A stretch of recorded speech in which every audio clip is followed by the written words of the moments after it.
The John Harbaugh sweepstakes have taken a turn for the better for the New York Giants. That's right. We've gotten some positive updates as the Giants pursue former Baltimore Ravens head coach John Harbaugh, coach of the year, Super Bowl champion. You guys know we're really in on John Harbaugh, and so are the New York Giants. But outside of that, the Giants have conducted several head coaching interviews already. They have a long list of candidates, Alex, spanning across the entire league. I'll give credit to Joe Shane. He truly is casting a wide net. And so in today's live stream, we want to interact with you guys, but we also want to do a tier list. Let's rank our top candidates for the New York Giants based on who they've interviewed so far and who they are expected to interview in the near future. We're going to go ahead and rank every single one of those candidates and also just have a discussion with you guys. The first half of this live stream, we're going to do that ranking. Alex and I are going to have a conversation. Drop your thoughts, comments, questions, concerns in the chat while we're doing that, because in the second half of this live stream,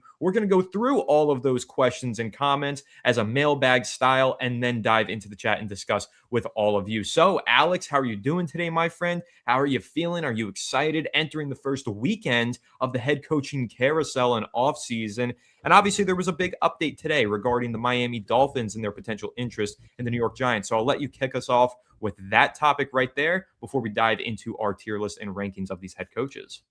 Yeah, man, I'm doing great. Honestly, this feels like more exciting than the season was for the Giants, and I think it kind of is in a lot of ways. Big changes are coming to the front office, or rather the coaching staff. And listen, John Harbaugh, he's the white whale. He's the one that everybody wants. He's the one that's capable of rebuilding this program. He's the one capable of streamlining our efficiency and communication. Like, all of that is critical. So when you're kind of looking at the situation at hand, the Miami Dolphins, the whole kind of concept around Harbaugh going to Miami was mainly built on Chad Alexander being hired as their GM. Well, he wasn't hired as their GM. And that's a huge difference when it comes to Harbaugh's probability of going to Miami and South Beach or coming to New York. So, that big decision by Miami definitely gives the Giants a lot more to stand on. But I will say this, like, Harbaugh's not known to be some master tactician, but he is capable of building a program where the players respect him, the coaches respect him. There's really good communication. You're not having fistfights between coaching members. You're not having big, ugly exits. You're not having turnover, interim guys all the time. Like, this is very much, he brings people in and they design systems and schematics around the strengths of the roster, and the Giants do have a lot of those strengths at certain points. So John Harbaugh being that CEO, program builder, kind of head of the castle type of guy, like, that's someone you want. And then obviously you want to fill out the rest of the staff with up and coming pieces, those young critical minds. But here's the thing, like, the Giants, we've gone 4 straight coaches, Anthony, 4 straight coaches with new guys, except for Pat Shurmur. So I'll say 3. So you have Ben McAdoo, brand new head coach. You look at Joe Judge, brand new head coach. Brian Dable, none of it's worked. None of it's worked. Why not go for the guy that's won a Super Bowl, 18-year vet? You kind of have to get to the playoffs before you can win a Super Bowl. The Giants, you just run the risk of gambling once again, and I think that might be something that bites us in the butt, especially with the caliber of coaches that are available. Yeah, I think that's why the Giants are favoring all of these experienced retread head coaches. It's not just Harbaugh, it's Stefanski, it's McCarthy, who they're interviewing on Monday and Tuesday. They're having dinner with him on Monday, then interviewing him on Tuesday. Important note that I heard on Tom Pelissero speaking on the Rich Eisen show. But the Giants want experience. The Giants are looking at those retread head coaches for a reason. And so as we go into our rankings, Alex, our thoughts and opinions over the Giants going after an experienced coach are going to be reflected in those rankings. So I say we waste no more time. Let's go ahead and dive into it and start doing these rankings. How are you feeling, Alex? Are you ready for it? I am. Let's take a look. All right, let's go. So we've got the tier maker website fired up right here, and we're going to go through and pick our favorite head coaches for the position. Now, a lot of these guys that are on the bottom half, if you guys can see my cursor down here, they're not realistic candidates, many of them. There's a few. Vance Joseph, let me push him back towards the top. But we're not going to discuss Nick Saban. We're not going to discuss Bill Belichick, Vic Fangio, or John Gruden, because those guys aren't really on the New York Giants head coaching list. But all of the guys towards the top here are on the Giants head coaching list. So we're going to go through one by one and rank them, put them in tiers, and decide who we feel is best for the job and have a little bit of a debate throughout it. And of course, as I mentioned at the top of the show, for those of you who are just filling in this live stream right now, first half of this, just going to be Alex and I discussing this tier list. Second half, we're going to go through all of the comments and chats and questions and make this a mailbag style. So drop your questions in the chat right now. Alex, let's kick things off here with New York Giants interim head coach Mike Kafka. Where is he on the tier list for you? For me, I think realistically, he's probably in the C tier. He's not experienced in the ways that you'd hope. I think that his tenure with the Giants was volatile, murky. They, pulled play calling from him multiple times. They gave it to Shea Tierney at one point. Like it's been a pretty ugly, bumpy road for Mike Kafka. I think the team fought for him at the end, but they fight for anyone at the end. Like it was kind of lots of incentives to be hit, free agency for some of these guys. A lot of teams were sitting their starters or were the Raiders. So I'm not going to give him too much credit for winning a couple of meaningless football games. He's a C tier coach for me because there's the other guys are just that much better in my opinion. Yeah, I think C tier is fine for Kafka. He's definitely not my preference reflected by the C tier ranking. I would maybe argue for D tier just because I really wouldn't hire him. He's not somebody that I would realistically consider, but I do give him credit and respect for keeping the locker room together. And I think at some point he's going to be a head coach in his NFL coaching career. And I could see him doing a good job down the line, but right now, just not experienced enough, of course. Playing the interim role is not the same as actually being a head coach. And so just not a guy that's high on my list. But I think that we can agree on C tier. That's fine for me. I'll drop him in there. Let's go to Steve Spagnuolo next. Spagnuolo is somebody that the Giants actually have not yet requested to interview. It's somebody that we kind of expect them to request to interview at some point. Of course, he has ties to the organization, former defensive coordinator, Super Bowl champion with the New York Giants, now Super Bowl champion DC with the Kansas City Chiefs, and a former head coach. This would be a retread. He was the head coach of the St. Louis Rams all the way back in the late 2000s, following the Giants Super Bowl win over the Patriots in Super Bowl 42. So Spagnuolo, what are your thoughts on him, Alex? Where does he rank for you? I'm going to be honest, he's not very high up on the list for me. Yeah, honestly, I'm putting him in C as well. And the reason I'm putting him in C is I don't actually think he wants to be a head coach that badly. I think that's why we're not really hearing about him that much right now in this cycle. If he was in the mix, I don't know why he wouldn't be head and shoulders a better option than Antonio Pierce, who has not been coaching as of this year, and then also doesn't have as much experience as Spags as a head coach or as a really successful defensive coordinator. Spags is a objectively better candidate than Antonio Pierce. However, the Giants have interviewed Pierce. So I think, it's safe to assume that Spags just doesn't really want to be a head coach, and that's why we're not really hearing his name in this cycle, or at least that could be one of the reasons. So for that being the case, and my reservations about his interest in that job, I don't want a guy who doesn't want to do that. So I have to put him in the C tier. I love him as a coach; he's a great defensive mind, but I don't think he really wants to be a head coach. I think that's totally fair. I'll put him in C tier as well. I think I'm going to put him ahead of Mike Kafka, though. Is that are you agreed on that? Yeah, I'll put him ahead of Kafka just because I think that he does have some head coaching experience and he is a master of schematics defensively. So I'll give credit to Steve Spagnuolo for that. But I agree with you. I don't think he's interested in being a head coach. And I would rather have a guy who is fully interested and wants to be a head coach eagerly running things for the Giants. Next up here, Robert Saleh, another guy that the Giants have not requested to interview yet, but there has been some rumblings that maybe they could end up asking for an interview with Saleh down the road.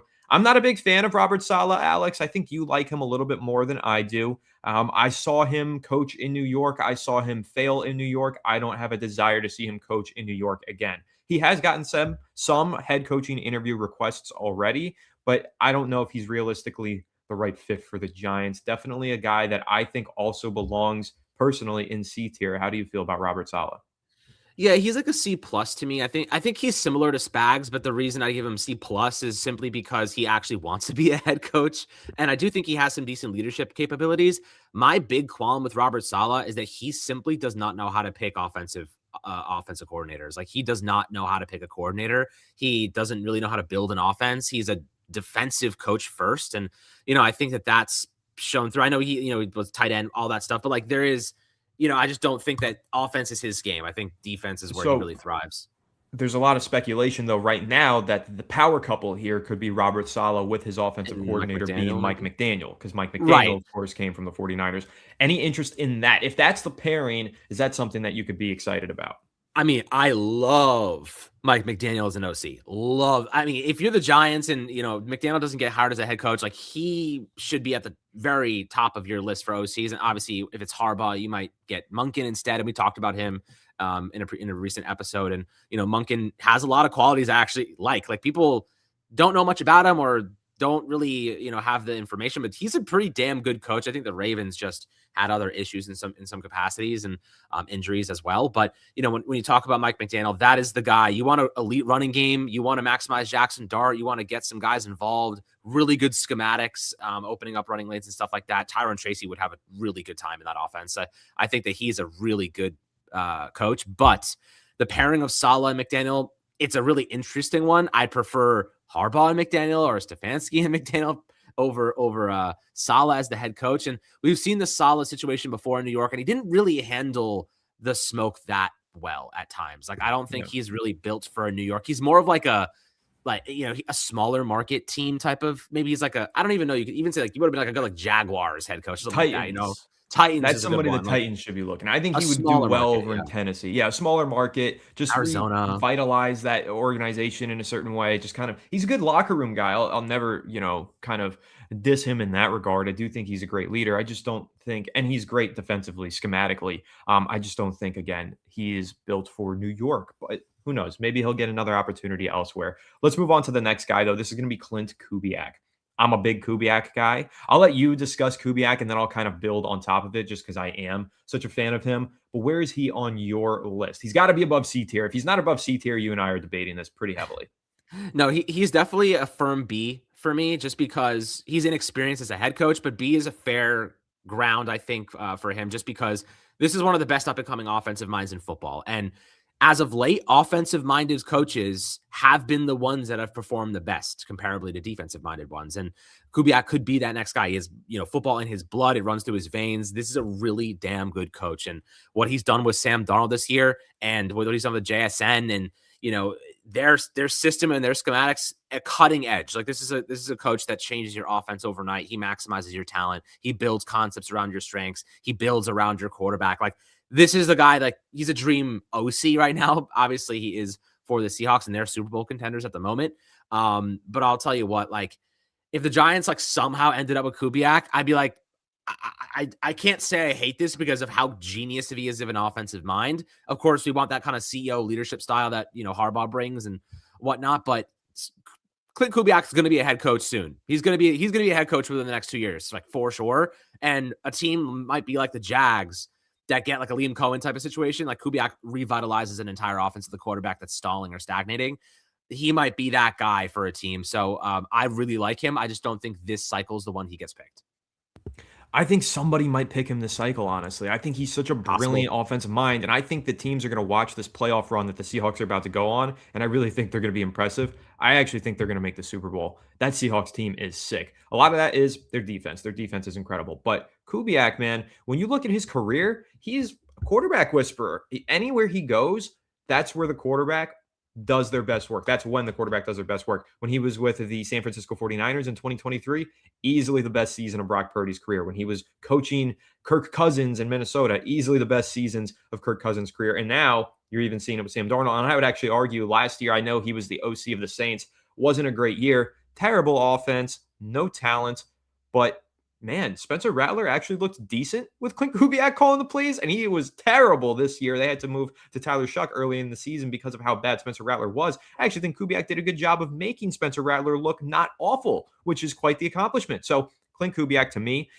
is where you want to go if you want to replicate the cutting edge of coaching staffs. Again, we kind of discussed this before, and you hinted at it. When you look at the playoff pool right now, I believe it's 9 of the 14 teams are led by offensive-minded coaches who have elite defensive coordinators running that side of the ball. You're talking about the Shanahans, the Siriannis, the Harbaugh, Jim Harbaugh. You're talking about all those guys, that are McVay, of course, LaFleur, Ben Johnson. You can go down the list. It's offensive-minded geniuses that just hire a defensive genius to run that side of the ball, and they run the rest of the show. Kubiak fits that mold and that model, and he's got the connections from being in so many different coaching trees to recruit an elite defensive coordinator. I think he's going to be a great head coach at some point. I would actually argue for maybe putting him in A tier, but we'll settle on B tier for now and move on to the next. Jeff Hafley, Alex. Another guy that's very high up on a lot of people's list is scheming together an elite defense over in Green Bay, has some head coaching experience, was the head coach of Boston College a few years ago. That's not NFL head coaching experience, but it's a valuable experience nonetheless. Where does he rank on your tier list? He's also a Montvale native. I live right next to Montvale. But looking at Hafley, he's got lots of family here, brilliant defensive mind, a little head coaching experience at the collegiate level. He's a very intriguing candidate, and I think he was at one point, maybe 3 weeks, 2 weeks ago, a very solid option for the Giants before the entire coaching search just blew up, and the Giants were waiting for Stefanski and Harbaugh to potentially get let go. And obviously, that becoming a reality changes things, but Hafley, I also have in the B tier list. I think that, Kubiak is the Hafley of the offensive side. Kubiak's the Chris Shula of the offensive side. It's like these guys are elite minded coaches on their respective sides of the football. But I like that, Hafley has experience with some Shanahan tree. Like there's a lot there. There's a lot under the hood with Hafley that I think people don't really look at. He's a good leader, calm demeanor, like really solid. I think that him and Shula really are close in terms of what their competency is for this upcoming cycle and really this head coaching position. But I have him in the B tier because he has a little bit of coaching experience with Boston College, 2 years of it. And I do think he's a brilliant mind. And there's a lot to like about Hafley. Again, another team may take a shot on him. But I do get the sense that a lot of guys are going after offensive minded, like CEO style coaches these days. So one of these guys is probably going to lose out, whether it's Shula or it's Minter or it is, of course, Hafley. Minter, I could see getting the Ravens job, honestly. That would be an interesting fit. So Yeah. we'll see. Obviously, I floated Minter out for the Ravens job when we were discussing Harbaugh's firing a couple of days ago, and I still feel pretty strongly about that. More on Minter, of course, in a second here. Hafley, I think, goes at the top of B tier, personally. He's not an A tier candidate for me, just quite. I mean, I don't know. Maybe he is. I like Hafley, man. I do too. think he's getting a head coaching job this offseason. In this I cycle, wouldn't be he's going to get a surprised. job. He's impressive. He speaks really well at the podium. And I think he's one of the strongest candidates out there, honestly. But I'm going to go in B tier just because I tend to side towards NFL head coaching experience and offensive minded guys. But this might change as we go through the rest of this list. There's a chance I throw him into A tier. Let's go on to another fan favorite here, though, Alex. One of your favorites, Chris Shula, Los Angeles Rams defensive coordinator. When I did my initial tier list about a month ago, whenever it was, I ranked Chris Shula in the S tier. Now, spoiler alert here, I'm not going to put him in S tier, not again. The only reason being, it's not because anything has changed in terms of my opinion and feelings towards Chris Shula. My opinions of the coaching pool has changed as there's been new options that have entered the market and entered this cycle. So it's just kind of recontextualized what I'm looking for in a head coach in this cycle. So I'm going to move Chris Shula down to A tier personally, Alex. But I'm curious to hear your take. Is he in the S tier for you? And, just how do you feel about him as one of these top candidates in the cycle? Yeah, I have him in the A tier as well because, look, he doesn't have any head coaching experience, whether it's collegiate or NFL. So that does bring him down from S tier. But this dude is at the cutting edge of everything you want. He's been all over the place when it comes to that Los Angeles Rams coaching staff. He's been in every room, every conversation for 8 years under Sean McVay. That is where you want to be. Under Sean McVay for 8 years, learning and grasping every possible philosophical nugget that you can, and he has grasped it. So I do think that when you look at Chris Shula, he is the best of the bunch that aren't experienced head coaches because of his pedigree, because of his experience, and because he's a good, calm leader that is extremely smart and using modern tools. He is tremendous. If the Giants were to pick Shula, I'd be happy with that. Yeah, no, he's not an offensive mind, but he has enough experience working with all the different units of the Rams that he'd be able to bring in coaches that he knows fit that role well and then communicate with them at a level that is like just borderline obsession based. Like he is obsessed with the game. And that is like, I think Dable's a great offensive coach. I think he'll be a great coordinator, but he wasn't obsessed with being a head coach. He wasn't obsessed with being a CEO. He wasn't obsessed with being at the cutting edge. And you could tell every game, you could tell that he wasn't obsessed with the fine details. There was lots of details that he just simply disregarded at times. I think Chris Shula will never let a detail slip. And if he does, it'll be the first time, it'll be the last time. So I do really like him and his demeanor. I like his schematics. I like his experience. And this is a guy that really could be something special in the NFL.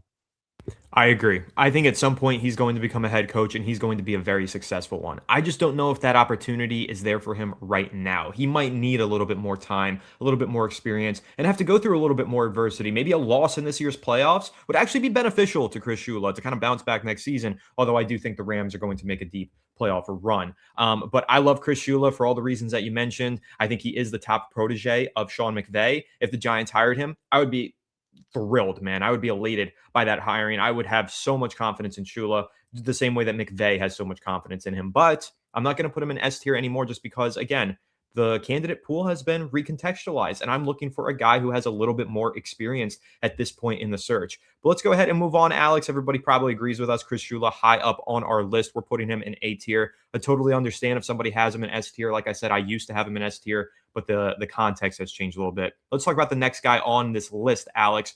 Lou Anarumo, a New York native, a guy who worked for the Giants in 2018 as a DB's coach, a very close friend of the organization and of Joe Shane from their shared time in Miami. His son, Luis Anarumo, works on the New York Giants scouting staff. How do you feel about him as a head coaching candidate for the Giants, and where does he rank on your tier list? He's also in the C list with me, like probably last, because I I'm just putting him he in hasn't. D.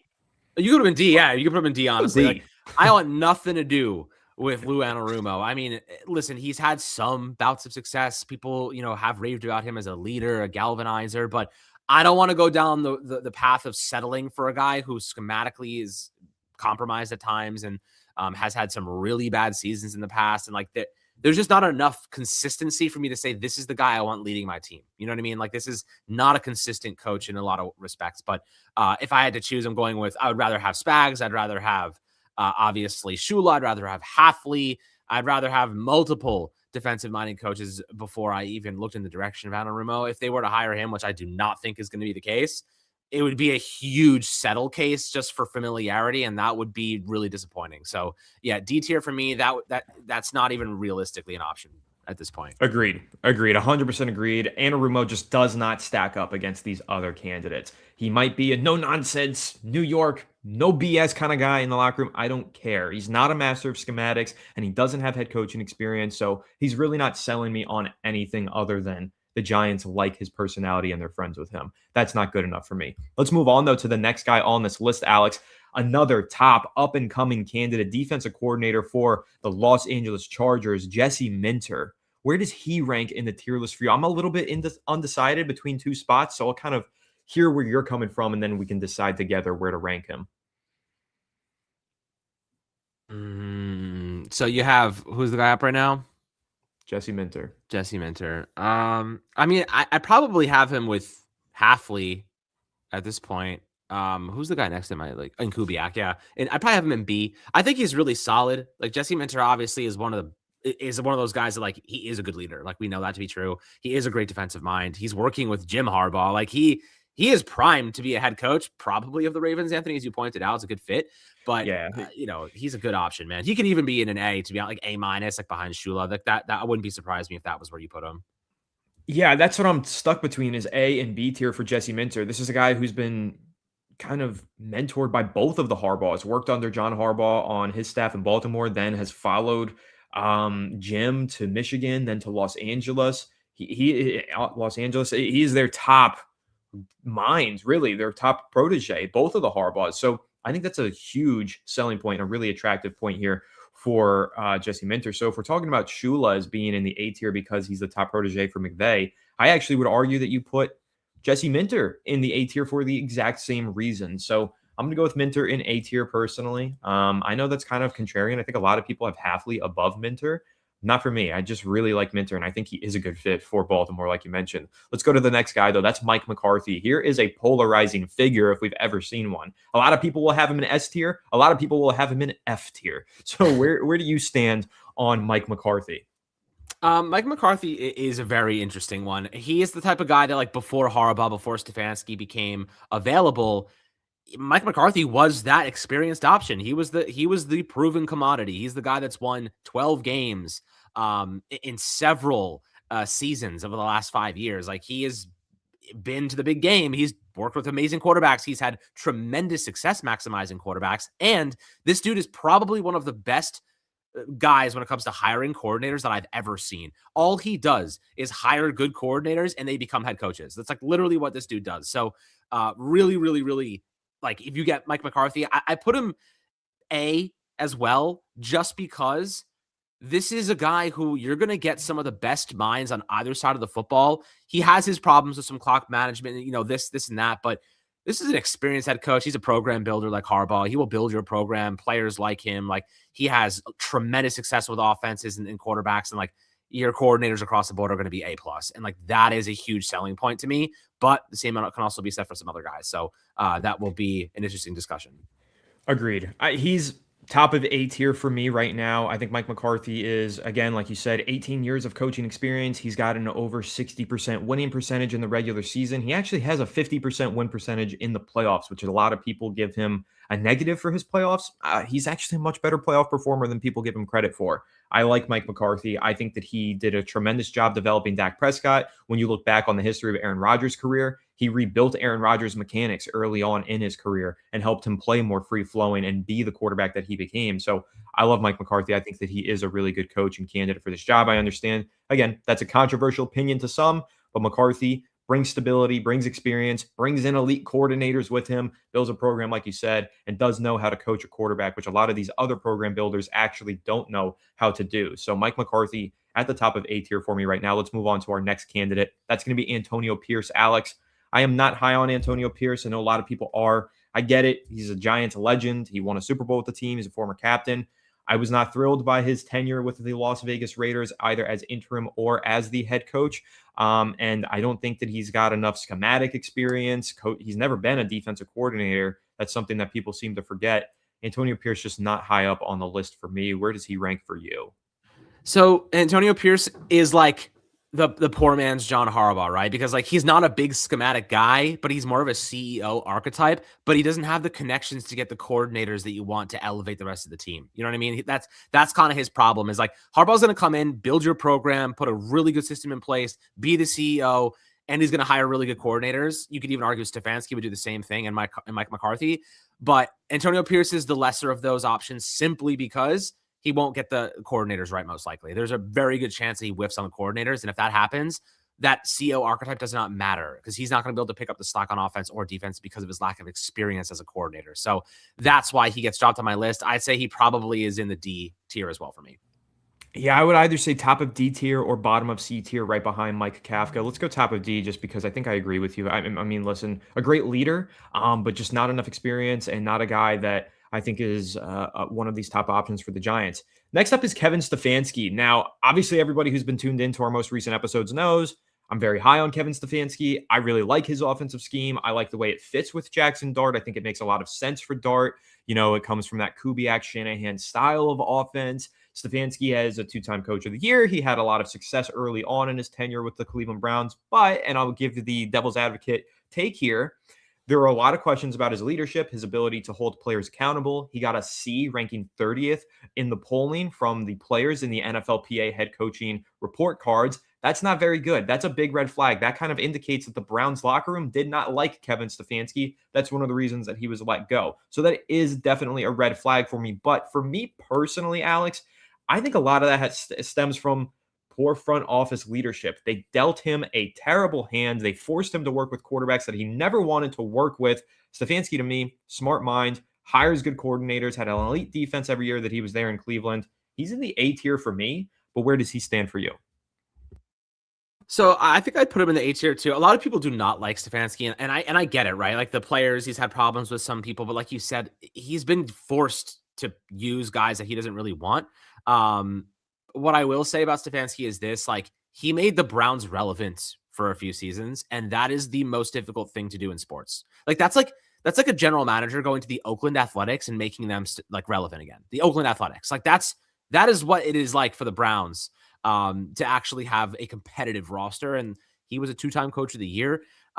Listen, he's not my top option because Harbaugh's available, but Stefanski, this is a guy that has a great coaching acumen. He is very confident. He is very, charismatic in terms of his play style, and at sometimes, he got a little bit more conservative down the stretch, but I do think that Stefanski is a good fit for Jackson Dart because he wants to work with Dart. That's something that always is helpful. He's an offensive mind, and here's the thing: he is going to get you good coordinators too. If he brought Jim Schwartz, like here's the thing, I'm a lot more interested in Kevin Stefanski if he brings Jim Schwartz with him. If he doesn't, he definitely becomes less attractive of an option. But if he brings Jim Schwartz with him, that's like cracked defense. Like your defense is going to be freaking insane next year. Like, someone said before, I think Greg Turdhaller, welcome back to the chat, my friend.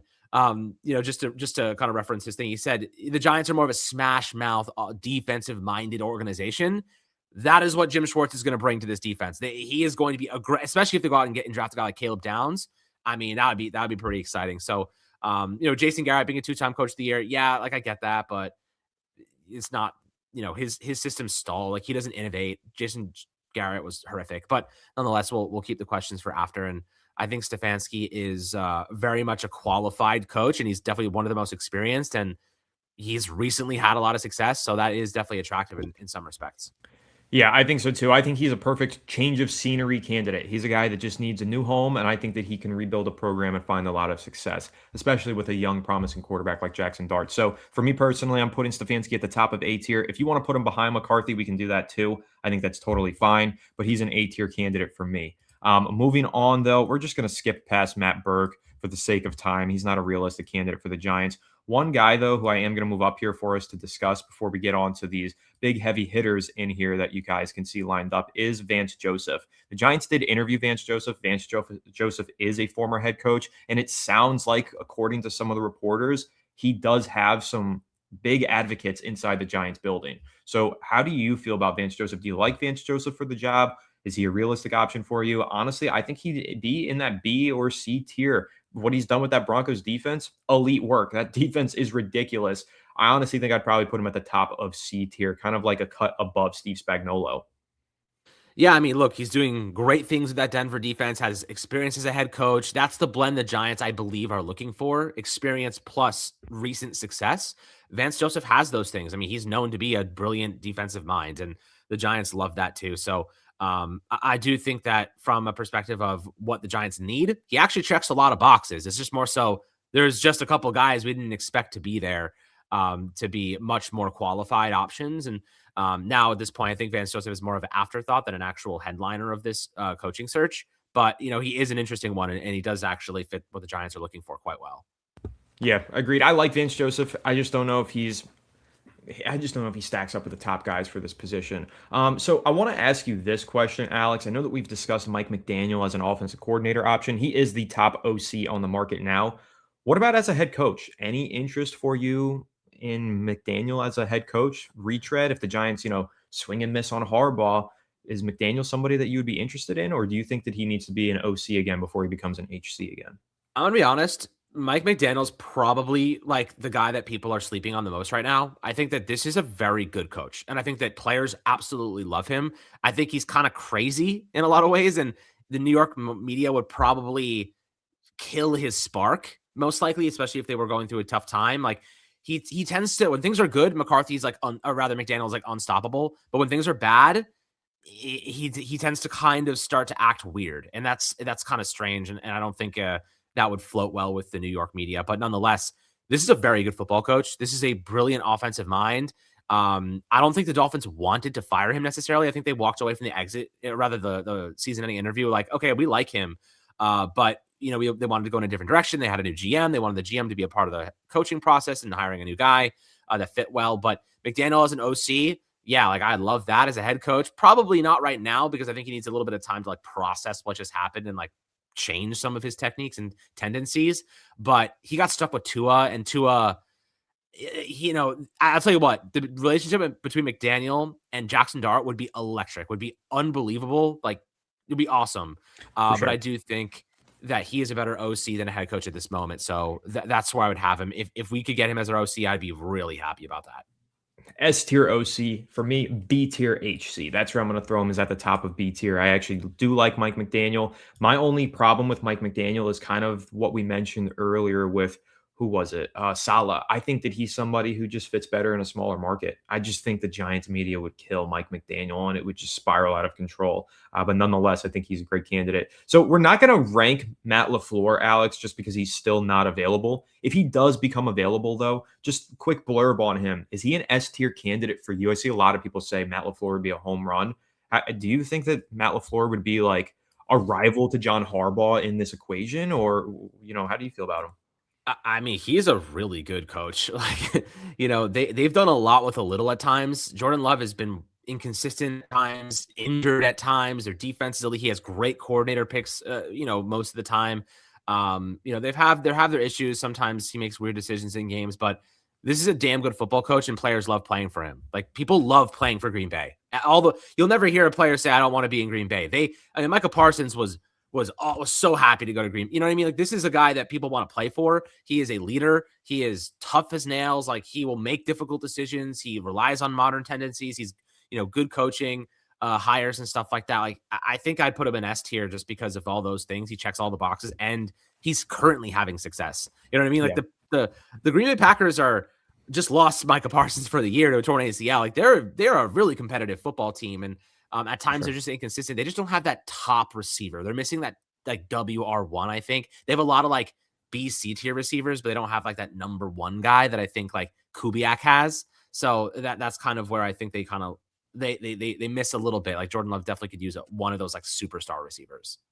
Yeah, no, I agree completely. So I think LaFleur would probably be top of A or S tier candidate for me as well if he becomes available. I don't really think he's going to become available. Just to clarify, I was listening to Tom Pelissero this morning, and he gave the breakdown on why you're starting to see people talk about LaFleur. It's over contract disagreement. He's like severely underpaid. Last year, the market for head coaches boomed.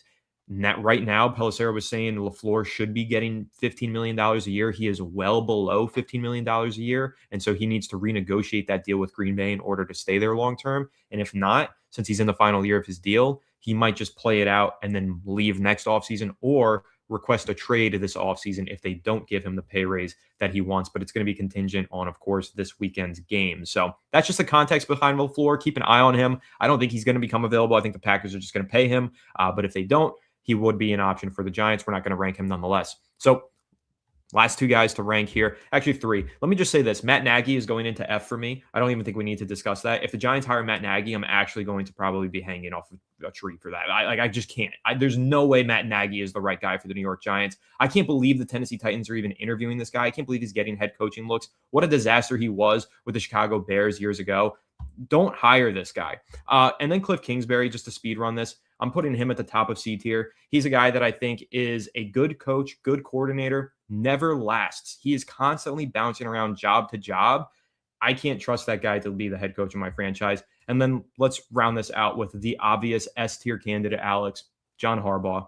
John Harbaugh is the white whale of this coaching search. Like you mentioned, he is the best guy for the job. He is a program builder. He would bring in elite coordinators. He is the S tier candidate. He's the number one guy that the Giants want. They should throw the kitchen sink at him. They should do everything they can to get John Harbaugh. I'm sure that you agree with me. Why don't you kind of finish us off here with our finale on the S tier of John Harbaugh? I mean, John Harbaugh's Moby effing Dick, man. This dude is the guy you want. He is the one you're putting all your chips in for. And listen, this is one of the most winning coaches in NFL history. This is a Super Bowl winning coach. He has won the most away playoff games in NFL history. He is 8-9 season is a down year, and Lamar Jackson was banged up like this whole season. They lost some key pieces as well. So like 8-9 season, his floor, Anthony, I will absolutely sign up for that. I will absolutely sign up for an 8-9 floor because the Giants have 8 wins for the Giants. I don't think we've won 8 games in the last 2 years combined, let alone having an 8-9 season. So, this is a situation where the Giants can bring in a guy that commands more respect around the NFL than anybody.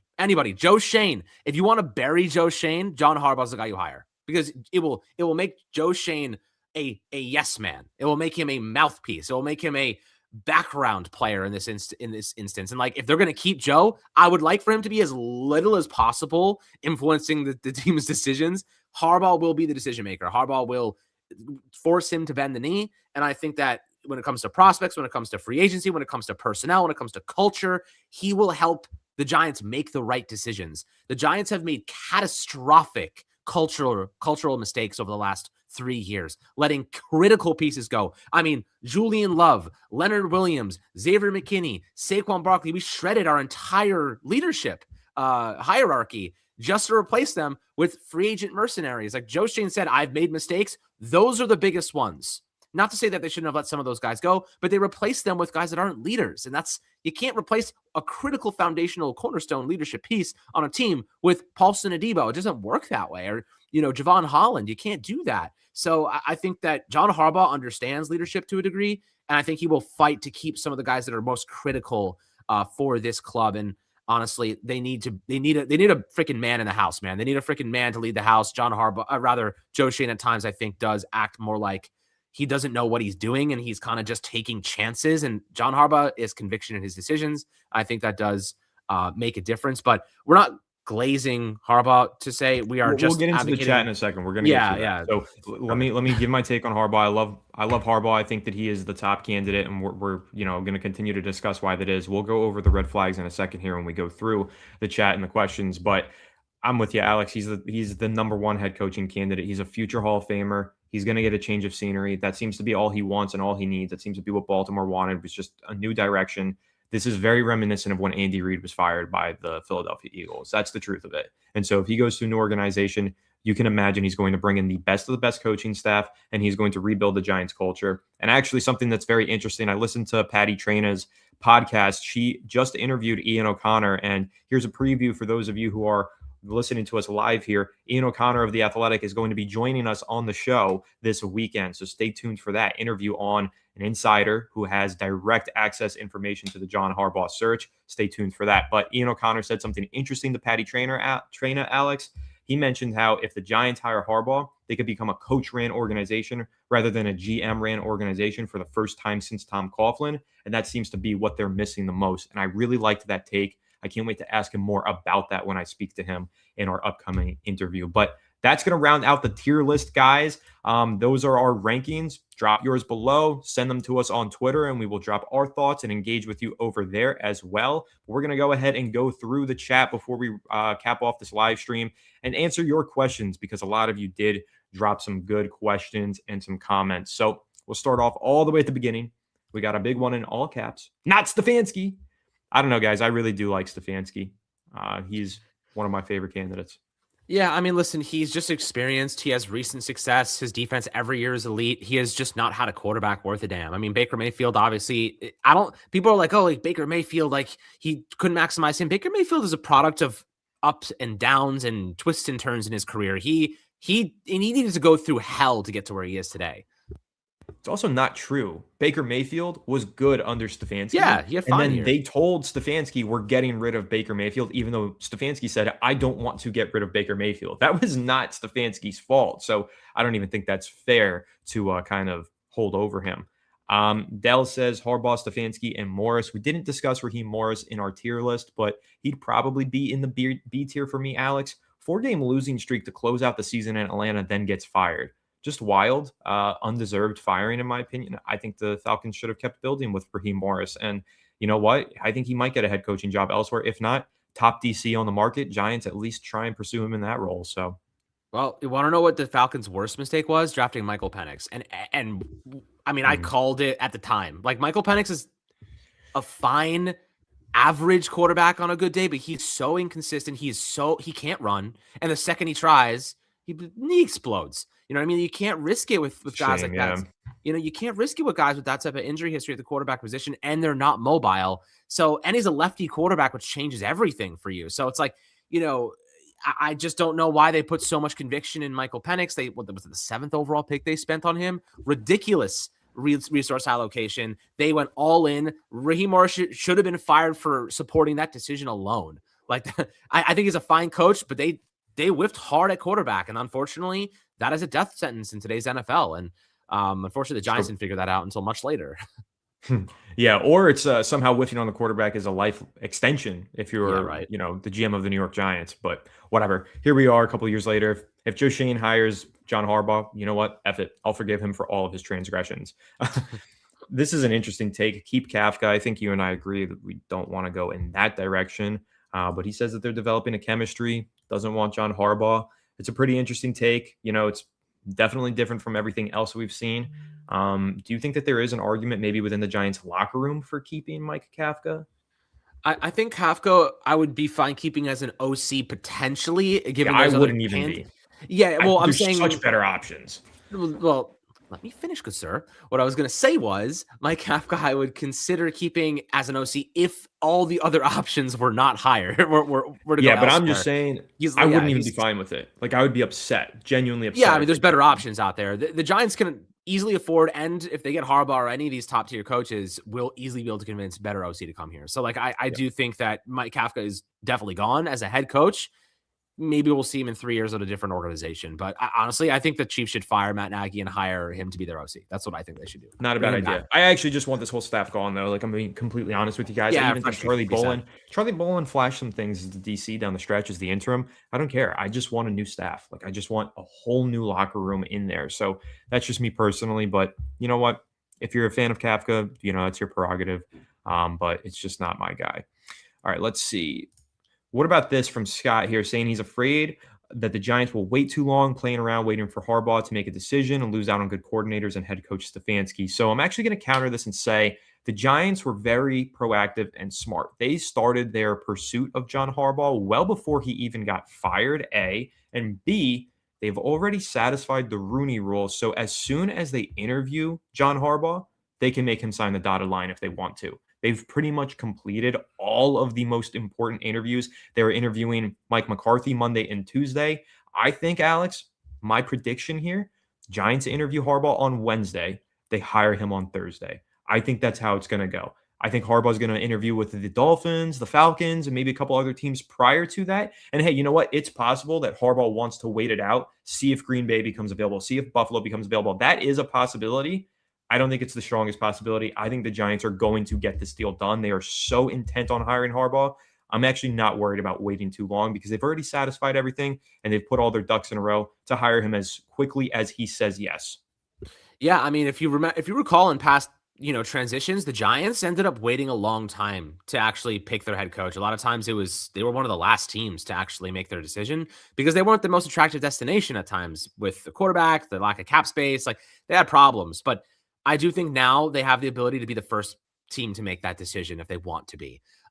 They've already done a lot of due diligence. The Dolphins are going to have to go through a whole process right now. They just hired their GM, last night. What was it? Yesterday. So like they now have to start the process. The Giants are already a month in advance. They've already been doing this for a whole month and preparing for these things. So I think they're well ahead of the game to actually make this decision. And I think that they'll be one of the first teams, which will ultimately allow them to get the best option. They're going to have a good sales pitch to John Harbaugh. They're going to say, we're going to give you autonomy to build your staff, autonomy to help us build out this roster. Culture-wise, we want to rebuild the whole program, all of the actual, funnels in the coaching tree. This whole thing is yours to manipulate and mold to what you see fit. I think that's going to be really, really attractive and ultimately will lead this closing of the head coaching vacancy faster than we imagine. I could see that interview happening next week and, confirmation 3 or 4 days later at the max. That's how fast I think it could happen because I don't think Harbaugh's thinking like, I don't think he's taking Titans seriously. I think it really is like Atlanta, the Giants, and Miami are the only realistic options he's considering. Yeah, and maybe some options that are not yet open. So again, let's see how wild card weekend goes. Let's see if Sirianni gets fired and the Eagles reach out to him. I'm sure he'd be attracted to that organization. So that's honestly maybe the Giants' biggest risk here is Philadelphia losing this weekend. So, but I think this is going one of two ways.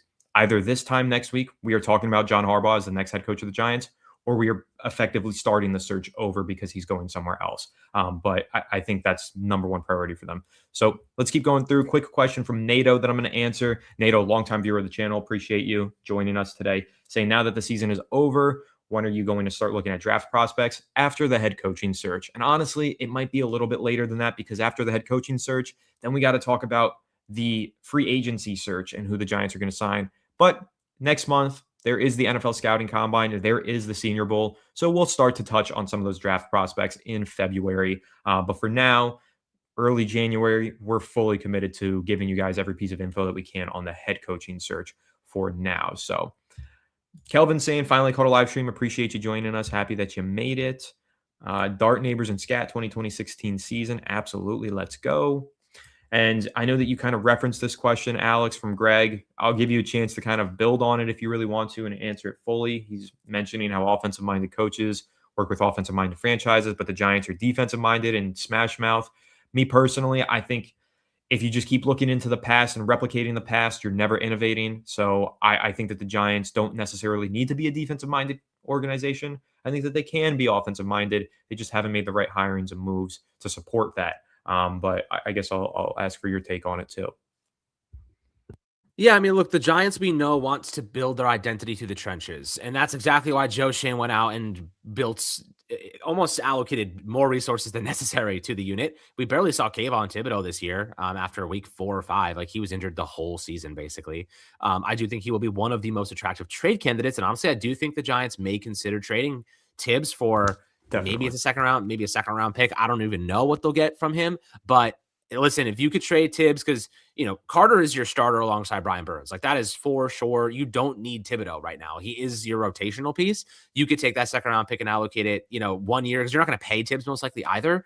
So you could pay Wandale instead with that money, you may think, or even Jermaine Illuminor extension. We'll see what happens there. Take that extra draft pick and allocate it towards BPA, or maybe a culture guy that John Harbaugh's like, I want this guy. Like, this guy I've been scouting a long time. I think he's a great fit. Whoever that might be, we'll find out. But as somebody mentioned earlier, we will be diving into the NFL prospects at some point in the next probably month or so. We'll start diving into guys. Yeah. And probably after the Super Bowl.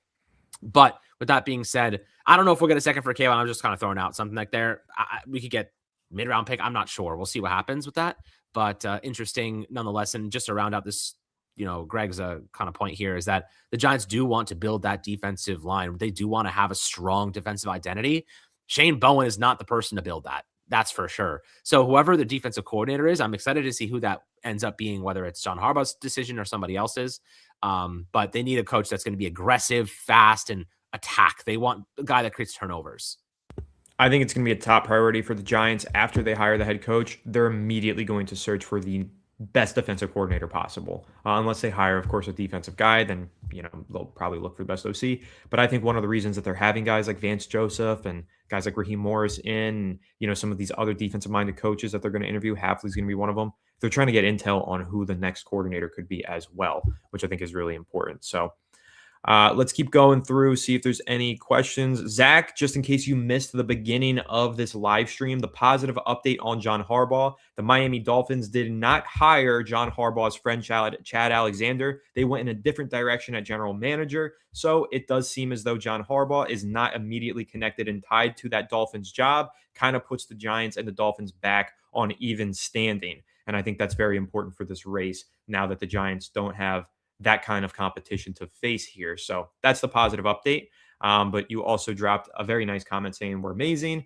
Really like the idea from last video of dream coaching assistants. Thank you so much. Glad you enjoyed that episode. Probably going to do more of those episodes, potential assistants that Harbaugh or whoever the Giants could hire onto their staff. That is a lot of fun. So I'm glad that you enjoyed and appreciate you joining us in today's live stream. Yeah, absolutely. Really appreciate the kind words. And listen, we're going to be doing a lot more of these dream coaching assistant scenarios and all sorts of cool stuff. So, there's a lot of content to be made around this kind of storyline and all these updates happening literally like by the minute. Honestly, it feels like every minute there's another thing coming out. So we're trying our best to get all the information to you guys as soon as possible when it drops. We're doing a pretty good job so far, but if you're looking for extra stuff or feedback for us, we're always happy to hear you guys out and adjust our content appropriately to make sure it's the best experience as possible for you guys. But really appreciate everyone tuning in as always, and really thank you for the kind words, Zach. For sure. It's been a busy week. Let's just say that. Moving on, though, another question from Zach that I think is pretty interesting. Any chance Spags comes back as a DC? Probably not. I honestly think that he's comfortable just finishing out his career in Kansas City and retiring there as one of the best DCs of all time. I mean, maybe Harbaugh tracks him over, but I don't know. I think Spags is going to stay in KC. Yeah, I don't think there's a reason for him to. Obviously, Mahomes tearing his ACL is really tough for them, but he'll be back at some point. Competitive probably. He'll heal like superhuman timing and like be ready for week 1 somehow next year, just the Patrick Mahomes way. But yeah, I don't think he's going to leave Kansas City. So let me ask you this question from Supermed, saying if Mara doesn't throw the kitchen sink at Harbaugh, F the whole FO and ownership, are you going to be like super pissed if the Giants miss out on Harbaugh? Like what's your reaction going to be if we get a notification on next Thursday and it says Miami Dolphins just hired John Harbaugh? Are you like livid, or are you just disappointed and like, okay, who's next? Or, where are you? Listen, I mean, the truth of the matter is if Harbaugh decides to go to Miami, it might not be about football. It might be about he's really good friends with the owner over there. So like it might just be like a favor to him, or even just like, I want to work with this guy. He's going to give me autonomy, whatever. It will validate a lot of my concerns about the Giants front office and ownership, though, because it will validate the sense that, okay, like Harbaugh clearly saw a reason to go to a worse situation because he didn't trust this, variable X, Y, and Z.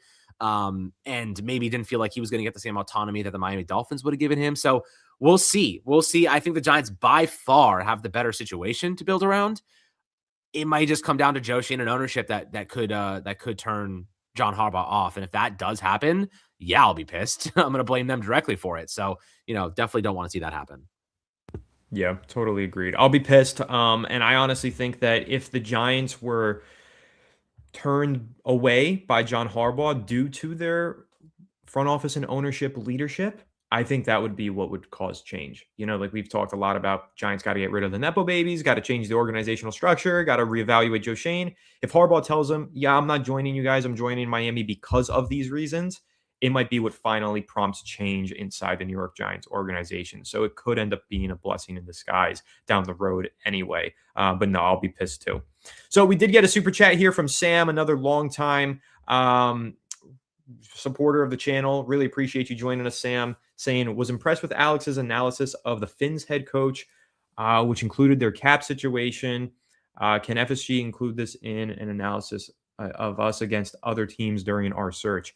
Yeah, for sure. I think, once we get further into this cycle, we're going to go ahead and debate the Giants versus the other head coaching openings, talk about cap space, talk about head coaches and GMs and structures and why the Giants might be the best option. So, yeah, definitely great analysis by Alex. Appreciate the super chat and the donation, Sam. And we'll definitely factor this into the rest of our conversations. Yeah, I appreciate that, Sam. As always, a longtime viewer.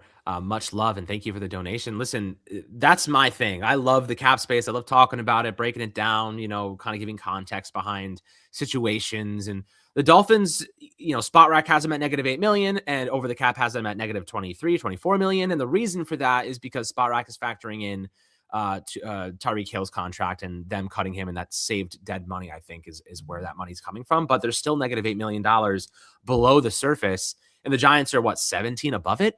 Listen, the Dolphins are in big trouble in 2026. They're probably going to have a throwaway year. They're probably going to end up starting Quinn Ewers most likely, because Tua's contract is ugly. It's bad. There's void years all over the place.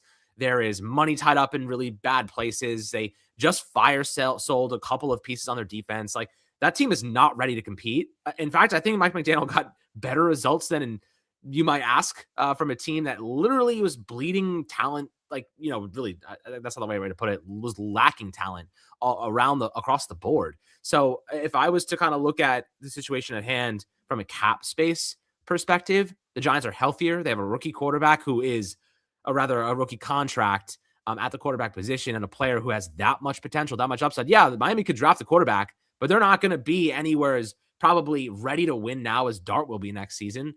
And this is a weak draft class for quarterbacks. So Harbaugh would basically be throwing away a season. He'd be throwing away a year to go to Miami. That's a big stain on your legacy. That's a big stain, and no guarantee you're going to get a top pick or a quarterback to begin with. So it would be, if he goes to Miami, I honestly, maybe that would be dodging a bullet, because that means he's really more interested in just kind of hanging it up and enjoying some sun rather than building a program. Yeah, and you're right. He would be wasting a season. He'd have to rebuild that team for a whole year, wouldn't be able to compete right away. And he's 63 years old. I don't think he wants to do that. If he wants to coach, he wants to coach a team that's ready-made. That's the New York Giants, in my opinion. Let me just respond to this chat from Greg as well. Greg and I are just going to have to agree to disagree on Kevin Stefanski. Greg, I understand you don't like Kevin Stefanski. I understand you see it differently than me, but we're just going to have to agree to disagree. I appreciate you, Greg. You're in here all the time. You're over at Giants Collective as well. Stay tuned. Tonight, I'll be live on Giants Collective at 7 p.m. discussing the head coaching search with Bad Dog, the Entertainer, and Adriana. But you and I are just going to have to agree to disagree, Greg. I'm sorry. I like Stefanski. I get why people don't, but I just see it differently. That's me personally. Yeah. So agree to disagree, my friend. Let's see. Any other big questions in the chat that you like, Alex, that you want to kind of hit on before we do wrap this thing up? I mean, it's a lot of what we've already discussed, with Harbaugh. And someone asked, do you think that if we are hiring Stefanski, does Jim Schwartz come too? I know someone also mentioned that Jim Schwartz is also going to be interviewing for that Cleveland head coaching job. But if he doesn't get it, even if Harbaugh comes here, I could see Jim Schwartz coming here. Like, Stefanski is not the only guy that could hire Jim Schwartz to be the defensive coordinator. Let's make that very clear. If the Giants added, you look over at, over the Browns defense and the pieces that they have. I mean, if you're the Giants, you're like, maybe we do draft Caleb Downs. Like, maybe we do add that piece to the secondary and, bring back Flott and whatever. We'll see what happens. But maybe Dante Banks, there's something to salvage there with a coach that knows what the hell they're doing. I would be interested to see if even Jim Schwartz would be an option for Harbaugh, not just Stefanski. So definitely piquing my interest. There's going to be some good DC coordinators out there. You don't need to hire a defensive-minded head coach because the DC is available. There's some damn good ones because a couple of these guys are now not head coaches and they're not going to get head coaching jobs. So they're going to have to settle for DC roles. And those former head coach DCs, by the way, usually are cracked. So the Giants probably might luck into something like that. Yeah, definitely. So I'm hoping that Schwartz follows Stefanski if the Giants hire him, but Greg really doesn't want them to hire him. So, and a lot of Giants fans don't. But I was just reading a report, guys. Hate to be the bearer of bad news to Greg and anybody who doesn't want Stefanski. He's firmly number 2 on the New York Giants list, according to Connor Hughes of SNY and a few other reporters, Diana Rossini as well. It seems to be it's very open source at this point, Alex. The Giants' number 1 wish list candidate is Harbaugh. Number 2 right behind him is Stefanski. That's plan B if plan A doesn't go accordingly. So we'll keep an eye on it. Of course, we're hoping that the Giants do land John Harbaugh, and we'll keep updating you guys on that. Pokey Moore with a great comment here saying, only reason you go to Giants Collective is for me. Really do appreciate that. That's awesome. And hey, I love doing that show. It's a lot of fun kind of debating football with those guys. I seem to disagree with them a lot, but it's a good time nonetheless. And I'm excited to see everybody over there tonight, 7:00, Giants Collective. Go subscribe to that if you haven't. But I think this is where we're going to end the live stream. A good, nice 1 hour full breakdown on pretty much all of the Giants head coaching candidates. Obviously, our takes on why we think this is a better situation for Harbaugh than Miami and everything in between. You can probably expect another upload on the channel, maybe later today, definitely tomorrow. We're going to give you guys all of the content necessary to cover every nook and cranny of this Giants head coaching search. So, Alex, any closing points that you want to make before we do wrap it up? Just that the Giants, and we agree, Harbaugh's the top option. I think most of you guys are on the same boat as us. And, some people don't like Stefanski. That's fine. We don't want Stefanski. We want John Harbaugh. You know what I mean? That's Stefanski is only if Harbaugh doesn't get this job or doesn't decide to take this job. Then we have to start looking to the alternative options. And listen, I'm cool with Shula, Stefanski. There's a couple of guys that I have no problems with. Mike McCarthy's even a guy I have no problems with. But Harbaugh's, he's the S tier. That's why he's in that tier that we put him in earlier. And I do think that right now the Giants are positioned quite well. For once, if we had the first overall pick, it'd be even better, to be fair. But for once, we actually have the quarterback that people like. We have an above average offensive line. We have an elite defensive line. And, the depth is certainly something that needs to be kind of reinforced. And some of our mid to late round draft picks have been whiffs at times. But I am excited to see what this team would look like, this coaching staff would look like if Harbaugh were to join. Really, really excited for the rest of this kind of head coaching vacancy search and the candidacies that are being considered. But, everyone in the chat, appreciate you guys tuning in. We'll try to do more live streams moving forward when there's some hot news. We were like, let's jump on there and do it today. But if you are still here and listening, make sure to drop a like below for us, subscribe as always. And Anthony, I'll let you take us away. Yes, well said, Alex. Appreciate everybody tuning in. Greg saying a thank you right there and saying that you tune into Giants Collective. I do appreciate that. Also mentioning that the notifications aren't working. I've noticed that the notifications for our live streams don't seem to work. They do for the videos. I'll look into it, see if I can fix it. Not sure what it is. It might just be a YouTube problem. Maybe we just need to go live more often to trigger those notifications more promptly. Nevertheless, guys, like I said, stay tuned. A lot of content to come, an interview this weekend, and plenty more on the way here on Fireside Giants. Big shout out to everybody in the chat who tuned in, especially from start to finish. But if you joined in for 5 seconds to 5 minutes to 50 minutes, 50, we appreciate the viewership and support nonetheless. And like I said, a lot more on the way. So leave a like if you enjoyed, subscribe if you're new, ring the bell, comment your thoughts down below. Love you too, NATO. Love you too, everybody else in the chat that maybe didn't say it but thought it. We appreciate you all. We'll catch you on the next one. Have a good one. Let's go, New York Giants. Bring John Harbaugh home.